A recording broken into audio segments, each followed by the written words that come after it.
and less cash out of pocket is always a beautiful thing for our borrowers. They like to keep as much cash as possible, right? Any Why other should they pay suggestions, more? Jay, outside of the seller concession? Any else thing that you think that is important for them to know? I'm all the way up. All the way up. Good morning, Vietnam. There it is. Welcome back to the Money Matrix podcast, where smart money finds a smarter way. You want to set up the camera so he can look at us rather than looking at a... You know what? Let's make Jason feel like he's in the room. There you go. Hey, what's up, guys? Hey, We're on. welcome to the Money Matrix podcast. So before I go on, I really want to share something that's really bothering me. And I know we talk about it a lot, and it just, I got a call this morning and it came up again. And, you know, the system that we have to qualify self-employed people and W-2 people on the traditional conventional world is exactly the same. And they by far are nowhere near the same type of client or the same type of person, the same type of anything. As a matter of fact, the self-employed person, the truth is an individual loan scenario that it can't be duplicated. There's no two self-employed people, in my opinion, that are the same. Agreed. But you're running it through the same platform and the same system. So this woman calls in and says, listen, I found you guys on ChatGPT. I really need your help. And she went through a whole scenario. I'm not going to go through it, but basically it was a bank statement loan. And she said, is there anything I can do for this? Because I'm at a loss. And I told her, sure, you qualify. And I explained to her how, and she said, wait a minute. She said, I only thought this was for special people like that are really rich, who have a relationship with the bank where you know them by the first name, you go into the bank, and she thought she had to have special access to get a bank statement loan. And I said to her, I said, listen, you are our VIP. You qualify and we can help you. And she literally started crying.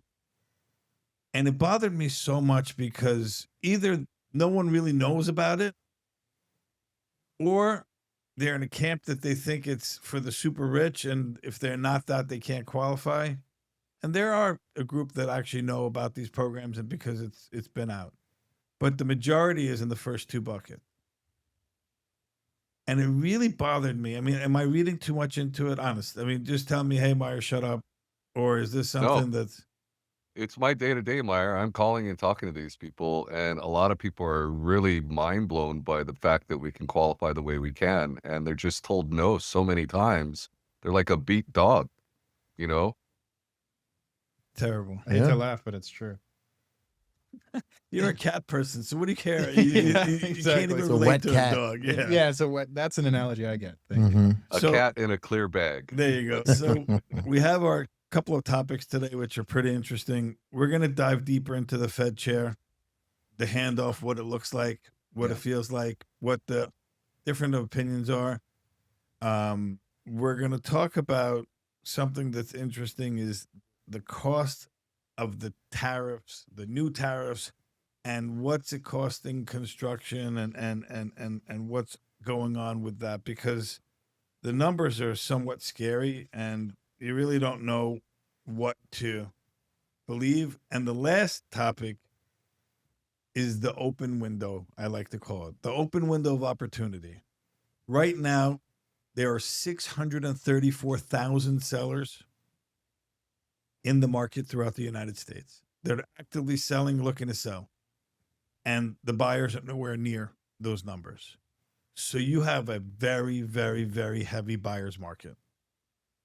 But yet, so many people operate from a point of fear that they don't know and they can't do, and they're not taking advantage of that opportunity. So I really want to blow that out of the water. So let's start. Alan, let's talk about the new Fed chair, Mr. Kevin Walsh. He's confirmed he's coming in May. Yep. And the single most common thing that I hear from everyone, yep, we got a new chair immediately. Trump is putting him in. That means he has to lower rates. He would never put anyone in without lowering rates. And he's the unilateral decision maker, and that's it. It's frustrating to hear that sentence because I've heard it before. It's wrong on two counts. One, the Federal Reserve Chair does not set mortgage rates. period. He has indirect influence. He is a way of, altering mortgage rates without being able to hold the lever, if that makes sense. So even if he it's all goes by on, what they say. It has nothing correct, to do with actually their actions. It's correct, everything to do with Yep. what they say. The markets, they hang on every single word and every single comment that Fed Powell made every single time. Anything he did, if his body language was off, that's Yeah. it. The markets would completely right. get annihilated. He looks sad today, so Yeah, there that's you it. go. And then the other thing is there is no confirmation yet that he will just jump in with only his own decision making and say, we're lowering rates, I'm doing it right now. He can't, it's a voting process. No, he can't even just do it. All the Fed correct. governors have to vote anyways. So the myth that Trump put in someone who's his patsy and who's going to do whatever he says, Not true. It's not true.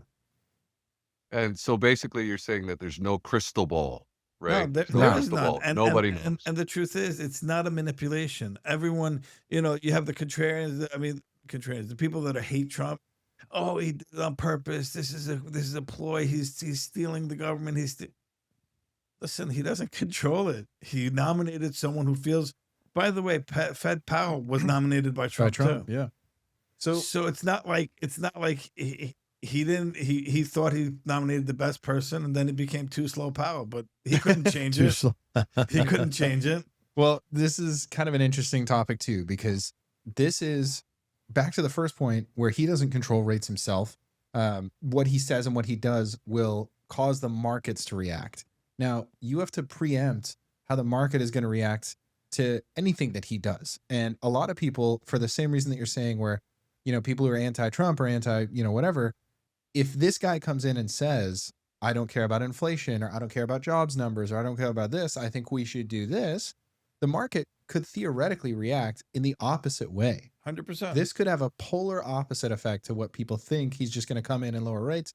Could be completely different. Well, that's my issue that I have with the whole thing is he can't, under just being a rational, normal, like educated person, just come in and be like, yeah, let's just go. Let's just cut. I mean, he has to look at every factor. And I know he preempted and say, oh, AI changes things and the velocity of everything's going. Well, right now, AI is not nearly as hot as it was when he first started and he was first nominated. Right now, every AI company is getting the shit kicked out of them. The whole technology sector is getting annihilated across the board.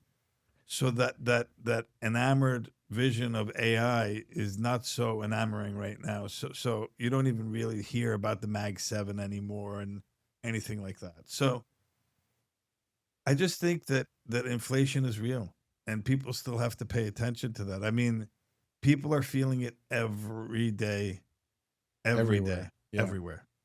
I mean, it's Passover, and literally when I tell you the prices of kosher stuff to begin with is double everything else, but now it's even more. I went to Costco and literally we bought waters, drinks, and like things like that. Nothing, no meat, no chicken. Cost me $1,000, just under $970. Wow. I think I heard matzo was being pushed through the Strait of Hormuz. So it's going to be at a premium now. 20% of the world's matzah. Exactly. No, but talking about the Strait of Hormuz, I mean, that's one of the biggest inflationary things that got going on right now. Oh yeah. And you don't know what's going to happen. Every day you hear, oh, Iran's coming to the table. Then they're not coming to the table. And Trump says we have a deal, but then they gave me 5 boats of oil. But now the newest thing that I read this morning is he told the allies, listen, you either buy oil from us or you figure out how to get it out of the straits yourselves. Right. And question for you, with Walsh coming in, is he going to look at the inflation caused by the Iran conflict and be like, well, this is kind of a one-time thing? Or do you think he's going to take it as seriously as normal inflation? Because do you treat this like normal inflation? No, I don't think you can treat it as normal inflation. That's my opinion. I don't know what you guys think. Can this be treated as hey, this is part of the regular inflationary? I think it takes a lot longer for it to go down than You it does for it to come up. 100%. That's the biggest problem. Is That's my fear. You can't treat it as it's normal inflation because of this, because of oil price. But oil prices were at $70 a barrel. Now they're 110. But what, like we said, it's very easy to gain weight. It's very hard to lose weight. Mhm. And Well, it's also Go ahead. Go ahead. Joe. I'm sorry. No, go ahead. No, it's also going to take time to set everything back up and get things running because there's been so many wells that have been shut down due to what's going on, and that's a process in itself to shut it down Mhm. and get it going again. So there is a ripple effect. This isn't a collapse. This is a ripple in what's happened, and it's how they're going to handle it, right? So we'll have to see, but the Fed has always been looking at the past to try and predict the future, right? And they're utilizing data from the past. But now they're at a point where ever since COVID, nothing's been consistent. Mhm. And then you go through two different presidencies that are very different from that. And we're back to one trying to fix another that the first one was trying to fix the one before. It's a cyclical process. Mm. So it's yet to be seen, but I have faith he's going to come in and do his best and not cut right away. And we're just all going to have that ripple effect, ride the wave. So you don't think he will cut right away?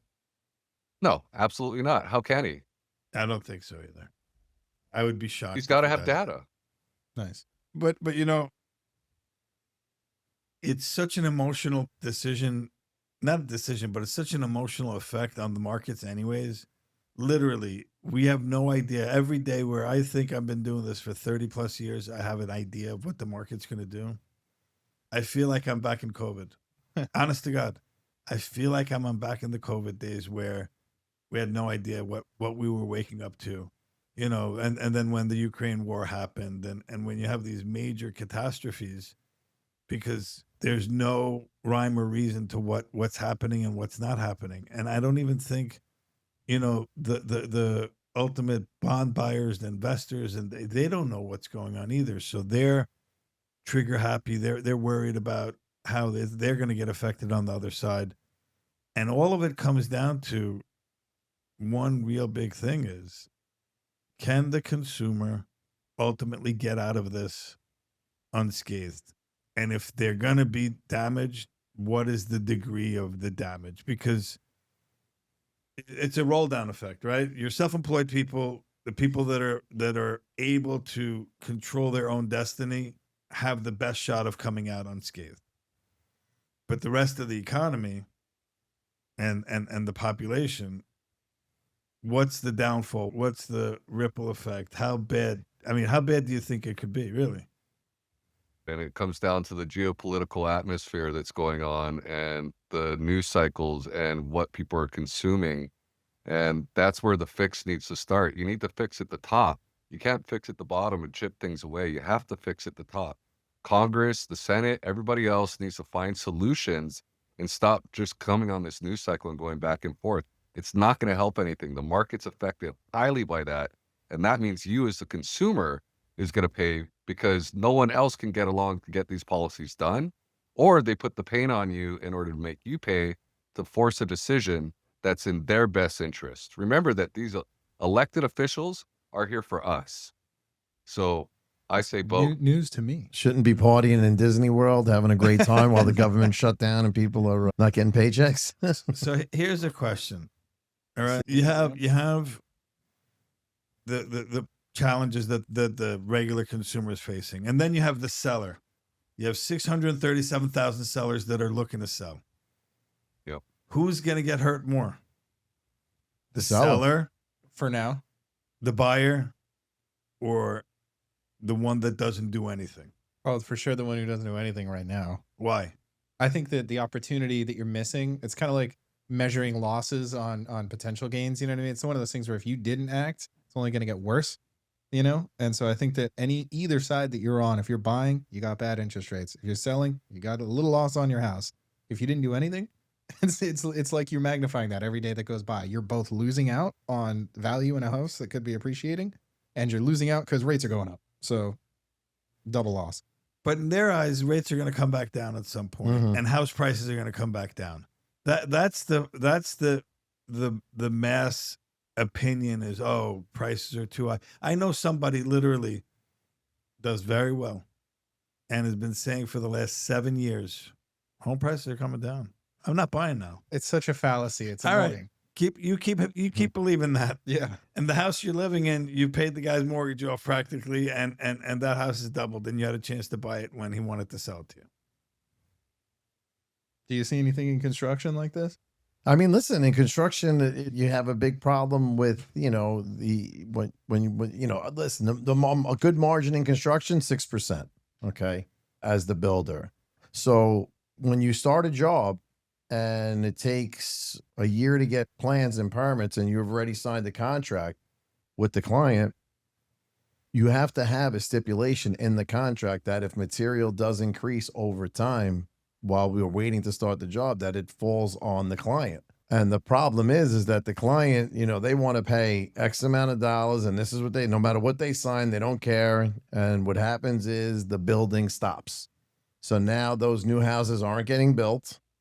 And there's like Jason said, with the ripple effect, it's a ripple effect. It's that you're seeing it in new home building, not so much in renovations, but new home building. Yeah, there's definitely been a major slowdown.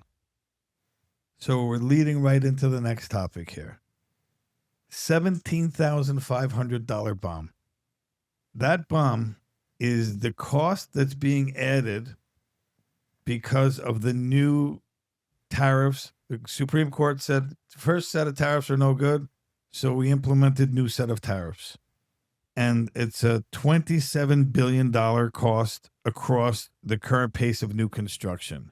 So every new home is going to cost an additional $17,500. That's copper piping, that whatever you want to call it, it's $17,500. So anyone who couldn't afford is already tight. So what's going to happen? As a builder, they're going to end up doing one or two things. They're going to have to continue to building, and somehow, some way, the buyer is going to eat it. And whether it be they inflate the price to a point and then they give you incentives and then they get it back to you, some way, somehow, they're going to eat it.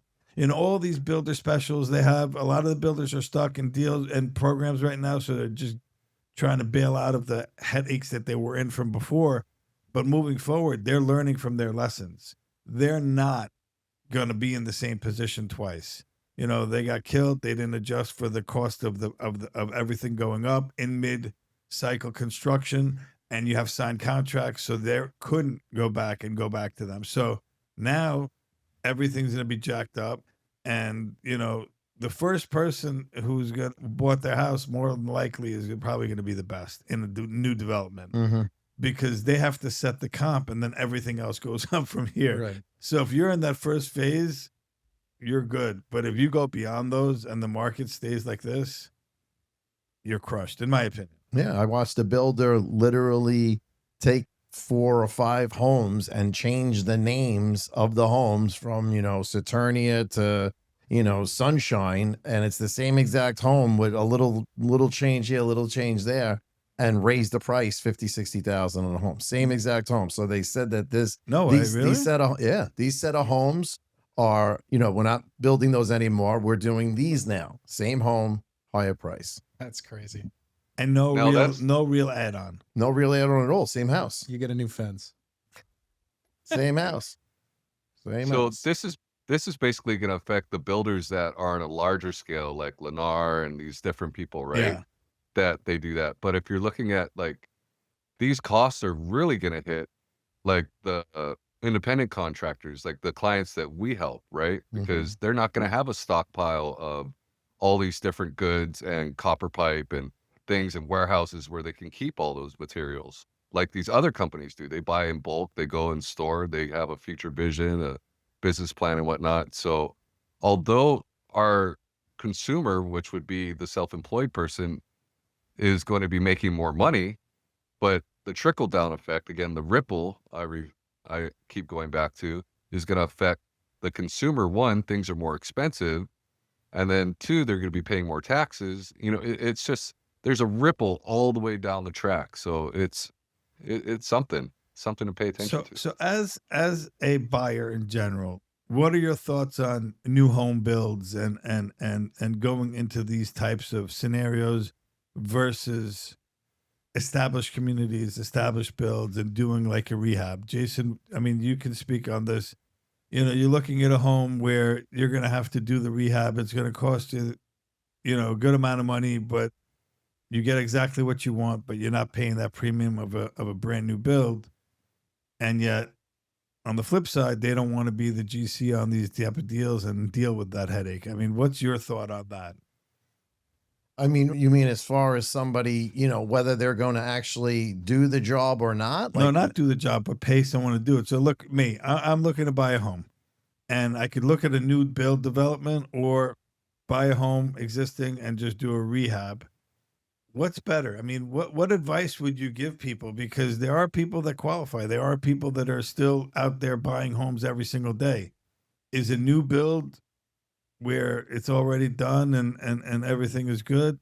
so what I'm seeing now, and this is just, because I'm always looking, the communities that they're building in these subdivisions, these homes are depreciating before they could finish building the subdivision.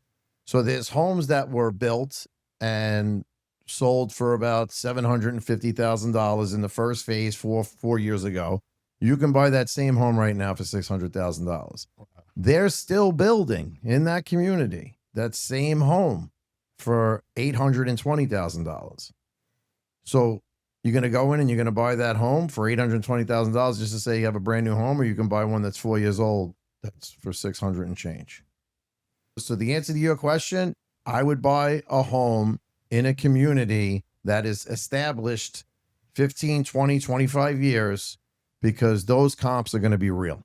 The comps in these new communities are not real. Yeah. They're fluctuating way too much right now Absolutely. That's pretty scary. because of the cost of the material, because Yeah. these homes they're building they're even higher. People, it's destroying the comps. But in you know those what I'm areas. seeing is, I have a personal friend who she bought a home in the St. Pete area, Nice. and it was a brand new build, and they thought it was everything they wanted. And then a year into it, just things started to go wrong. Things weren't done right, weren't screwed in right, pipes and just drywall, and the pool started cracking, and just every week was something else.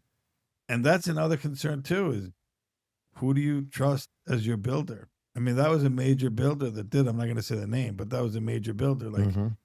as someone who's buying a new build, how do you ensure that you're getting quality, Jason? I mean, honestly, you got to go with somebody like a DeVosta in Florida, not I mean, I don't want to talk about names that I wouldn't go with, but you're saying somebody to go with, I would go with a DeVosta because I know how he builds. First floor walls are all poured concrete. Subfloor between first and second floor is poured. All the block on the second floor walls are poured cells. Like, I know how he builds. And the second floor is all wood. So, I mean, we're in Florida. Yeah, it passes hurricane code because they strap it, but they put all the hurricane straps and Ticos on it, but it's just not a well-built home. So, I mean, you have to, if you're going to buy a home, a brand new home, you need to definitely research the builder, see what they've built. Obviously, it can't just go by a builder that's been building for a long time. You have to know the builder. And it's wherever you are. If you're up in Jersey, you got Pulte up there, you got Lennar up there, down here, you got Lennar's down here too, and you got Ryan, who's a good builder. So you got to do your research. I watched these on my social media, these home inspectors, these third-party home inspectors, which are so important because they're not with the builder. They're not just signing off because it's okay. They go and they test the gas. They make sure HVAC is right, the beams are done, the insulation's done correctly, water's going, your railings in your homework and whatnot. And there's some really funny ones that are very sarcastic out there, but I do advise my people that go into new homes that are purchasing homes through me. I do advise, hey, you might want to have a third party inspector versus having their inspector look at it, right? And sign off on the home inspection. It's a small investment to double check before you sign that dotted line that those problems are now yours and not covered by home warranty or whatever else. And it just helps. But Yep. if you're there, look it up. It's pretty funny to watch these guys work. Yeah. So the last topic, the open window of opportunity. 637,000 more sellers than buyers in America right now. That's according to Redfin. 637,000 more sellers than buyers. And you know what's crazy? It really, really the statistics show that 35% of those homes in March alone have cut more on pricing than it has ever in the previous times in the last 10 years. You're seeing major price cuts, and it's not getting any better, in my opinion. So, as a buyer right now, what's the strategy? If you're qualified regular conventional, qualified non-QM, through us, through anyone else, what's your strategy, Alan? I'm asking for seller credits, seller concessions. I'm taking, Mm-hmm. you're desperate. You're willing to give me a discount. I don't want a discount on the price. I want a discount in the form of a seller's credit. Why?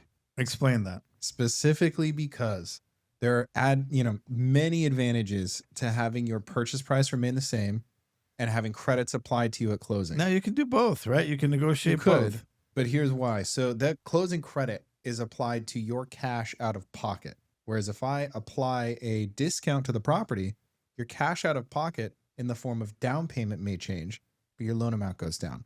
Different kinds of costs that are based on specific numbers are fixed. There are certain things that can't be changed because your house is a little cheaper. So if you apply it as a credit, not only can you use it against those things, taking cash out of your pocket at a lower rate, but your loan amount stays high. Your down payment doesn't go up. So the seller's credit cuts into the actual cash coming out of your pocket. You can apply it to all kinds of fees. You can apply it to agent commissions. You can use it to all kinds of things where you would have had to eat this regardless. Whereas if you just lowered the cost, none of those numbers are changing. It's completely different. So simple math. Okay, you have $1 million home. You're putting down 20%, and that's $200,000. Your closing costs, let's just say, $50,000. Right. Okay, on a regular transaction without a seller concession, you would have to put out $250,000. $250,000. Now let's just say they negotiated it down to $950,000. Your down payment changes a little bit. Instead of bringing $250,000, you'd have to bring in $230,000 or whatever the exact number is, right? What's 80% of $950,000? So now your down payment is actually $760,000. Loan amount is $760,000. So your down payment is $190,000. So you didn't save a whole lot of money. You saved $10,000 on your down payment, even though the purchase price went down $50,000. So now, at the end of the day, you save $10,000. Maybe your rate your payment saves you $10, $12, whatever it is a month. And now on the flip side, you keep it at $1 million, and instead of coming out with $250,000, you're coming out with $200,000. So you're ahead of the game $40,000, and you're saving $10, $12, $15, $20 a month. In the course of 2 years, in my opinion, you will refinance. So it'll cost you a couple $1,000 versus $40,000. Right. Great point. No, it's perfectly orchestrated. And this, like you're saying, the amount of sellers, I'm kind of taken aback by this. This is the widest gap between sellers and buyers in at least 10 years. It's crazy. At least 10 years. Jason Rod, what would you suggest a buyer do if and I know you coach your buyers all the time about this because I see you getting all prepped and excited to go. I'm excited over here because actually just to hear from, your lips to our listeners' ears, exactly the mentality that we have. We go ahead and we educate them that you go ahead and how to save more money in their pocket. And just as an idea frame, it's a lot easier to say, I'll take $20,000 less from their big monies that they'll be getting from the sale of their home versus you having to bring that extra $20,000. And instead of saying desperate, like Alan mentioned earlier, I don't think that people are desperate. I mean, obviously there's desperate people out there trying to sell, but it's a buyer's market right now. And they understand that. And it's so important to get the right realtor that knows how to negotiate for you in these spaces. A lot of times we help the realtor negotiate. We train them. We give them what to say, how to say it, and everything, because the math ultimately is the same. The seller net's the same. It's just how you frame it and how you position it. Yep. And less cash out of pocket is always a beautiful thing for our borrowers. They like to keep as much cash as possible, right? Any Why other should they pay suggestions, more? Jay, outside of the seller concession? Any else thing that you think that is important for them to know? Well, Meyer, you kind of caught me on the spot because there's a lot of different things per scenario, and it's really personalizing what's important to the client. in the negotiation, because sometimes they're going to want to go ahead and get a certain property or a upgrade, or there's things that need to be fixed, or appraisal clauses. You know, if they're asking too much, you know, you say, if the appraisal comes in at this amount, this is the maximum I'm paying. That's a great idea right now. Appraisal clause, like evaluation. Yeah, because everyone's inflated, right? Like all these 2022, 2021 from all the bidding wars, the housing market's starting to resettle. You put an appraisal clause, you have someone who has visions of grandeur, they're selling in 2021 and they have 30 buyers. Guess what? You don't. And the reality is that you have to put certain break patterns in effect in order to protect yourself. And those are just a couple off the top. But call Jason- me with any scenarios. Yeah. Jason Mantoni, what about you? What do you any morsels of good information that you can share? Buyer advice. I mean, listen, I love the third party home inspection, whether it's a new home or it is a, you know, I always have to get a home inspection, whether it's, you know, you're buying a home that is 20 years old, you have to make sure that the home inspector is definitely somebody that has been in the business, that has a good reputation, because I know somebody that had, you know, I know somebody in every scenario, but somebody that had a home inspection done, and after 3 years, the main support beam under the house was not supported correctly. It cracked and the whole house started sinking. They went after the home inspector, and you know how that went. So they had to eat $40,000 to fix the house. And this is going back many years. But yeah, so I mean, home inspection, home inspection. Yeah, but make sure you don't get the home inspector from the listing agent. No. You have to. Yeah. You have to be smart about that. Yeah, you you know? definitely have to vet them. Buyers have to do their own homework. Just because you found a realtor to help you find a house and you like the way the counter looks, doesn't mean that you can't. You have to look under everything, Mhm. and you need to protect yourself. We'll do everything to help guide you that way, but at the same time, buyer beware. You know, chance favors the prepared. Let me leave you with that. I'm gonna just leave with one final thought on something that I coach a lot of our buyers, and I tell them, don't ask for a repair credit.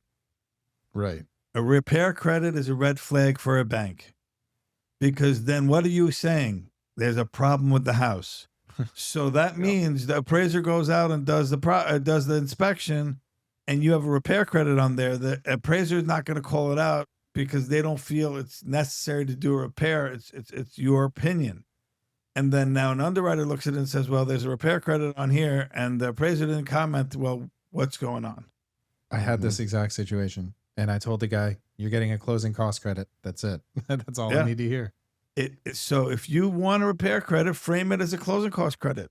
Mhm. Same thing. Yep. And no one will question you. Mhm. The minute you bring up repair, immediate red flag. Yep. Yep. Agreed. I'm going to leave you guys with that.